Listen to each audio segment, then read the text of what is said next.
Adobe Photoshop में काम करते समय आपको ज़्यादा से ज़्यादा जब आपके पास लेयर्स डॉक्यूमेंट में अवेलेबल हैं उस तरह से आपकी फ़ाइल का साइज़ भी इंक्रीज रहता है, यानी कि जितनी ज़्यादा आपके पास लेयर्स होंगी उतना ही आपका फ़ाइल साइज़ बढ़ता जाएगा। डॉक्यूमेंट का जो साइज़ होगा मेन यहाँ पर बॉटम पे आप देख रहे हैं कि मेरा जो डॉक्यूमेंट का साइज़ है वो 5 से 10 MB के बीच बीच है, यानी कि हाईएस्ट जो साइज़ है वो मेरे पास 10 MB विजिबल है। तो मैं चाहता हूँ कि हमारी जो फाइल का साइज़ है वो कम रही। उस फाइल साइज़ को कम करने के लिए हमारे पास कई सारे ऐसे ऑप्शंस हैं जिससे हम उसे रिड्यूस कर सकते हैं।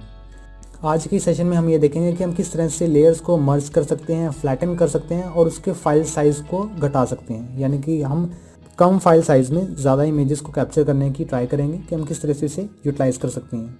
तो सबसे पहला हमारे पास ऑप्शन ये है कि हम उसकी फाइल साइज़ को किस तरह से घटा सकते हैं। वो ये है कि अब जैसे कि मैं इसे सिलेक्ट करता हूँ फ्लावर के साइज़ को, मैं इसे कैनवस के थोड़ा सा बाहर ले जाता हूँ आपको दिखाने के लिए। लोगों की फाइल को भी टॉप की तरफ मूव करता हूँ कुछ इस तरह से। एडोब फोटोशॉप में फाइल साइज़ को रिड्यूस करने के कई ऐसे तरीके हैं। उन तरीकों में से सबसे पहला तरीका ये है कि अगर हमारी फ़ोटो जो कि कैनवस के बाहर है, मैं उस डेटा को डिलीट कर दूंगा तो मेरे पास यहाँ पर जो डॉक्यूमेंट का साइज़ रहेगा वो थोड़ा कम दिखना शुरू हो जाएगा। उस लेयर को मर्ज करके भी उसके डेटा को रिड्यूस कर सकते हैं, यानी कि मेरे पास ये जो लोगों की फ़ाइल है मैं इसे मर्ज कर देता हूँ। इन सभी को सेलेक्ट करके शिफ्ट दबा के रखें किसी भी लेयर को सेलेक्ट करने के लिए। शिफ्ट को होल्ड करने से आप लेयर्स को मल्टीपली सेलेक्ट कर पाएंगे और आप उसे मल्टीपली एडिट कर पाएंगे। तो इसके बाद मैं जाता हूँ लेयर में, और लेयर में जाने के बाद मैं इसे मर्ज कर देता हूँ। लेयर को मर्ज करने से क्या होगा कि आपकी ये जो लेयर होगी ये सभी लेयर्स की एक लेयर बन जाएगी। अब आपको इसमें एक प्रॉब्लम ये आ सकती है कि आप उस लेयर को, यानी कि अगर आप टाइटल को एडिट करना चाहते हैं तो उस टाइटल को एडिट नहीं कर पाएंगे। इसमें आपको ये प्रॉब्लम फेस करनी पड़ सकती है। मैं इसे अनडू कर देता हूँ। तो ये था फाइल को रिड्यूस करने का नेक्स्ट स्टेप। और अगला ऑप्शन हमारे पास ये है कि हम उसके फाइल साइज़ को इमेज फ्लैटन करके भी चेंज कर सकते हैं। मैं इस पूरी की पूरी इमेज को सेलेक्ट कर लेता हूँ।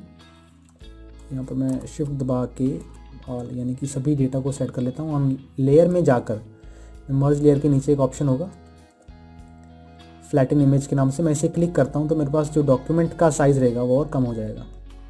सेव करने पर आप देख सकते हैं सेव एज PNG। अगर मैं इसे PNG में सेव करता हूँ तो आप सेव कर दूँगा इसे, अनटाइटल 1 के नाम से मेरे पास ही सेव हो चुकी है।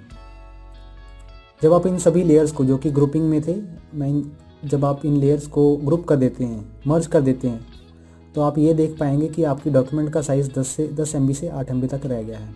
इसी तरह से मर्ज और जो फ्लैटन का तरीका था उससे हम फाइल साइज़ को थोड़ा बहुत रिड्यूस कर पाए हैं। उसके बाद जो हमारे पास लास्ट स्टेप वो ये रहता है कि हम उस फाइल को एज ए JPG सेव करें।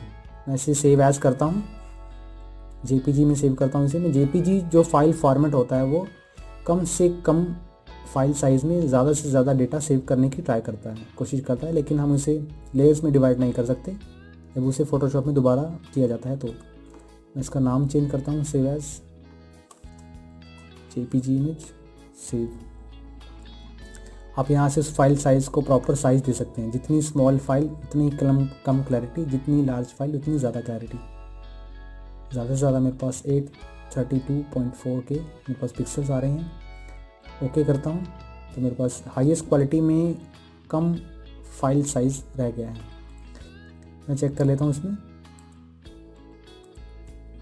इसे ओपन करूँगा और JPG का फाइल साइज़ चेक करते हैं। मेरे पास JPG का जो फाइल साइज़ है वो ये रहा, जो कि KBs में सेव है, 815 KB। तो इसी तरह से हम ये देख पाए हैं कि हम किस तरह से फाइल को मर्ज करके उस डेटा को रिड्यूस कर सकते हैं, किस तरह से इमेज को फ्लैटन करके उसे दोबारा से यूज़ कर सकते हैं, और किस तरह से कम डेटा में हाईएस्ट क्वालिटी की फ़ोटो को सेव कर सकते हैं।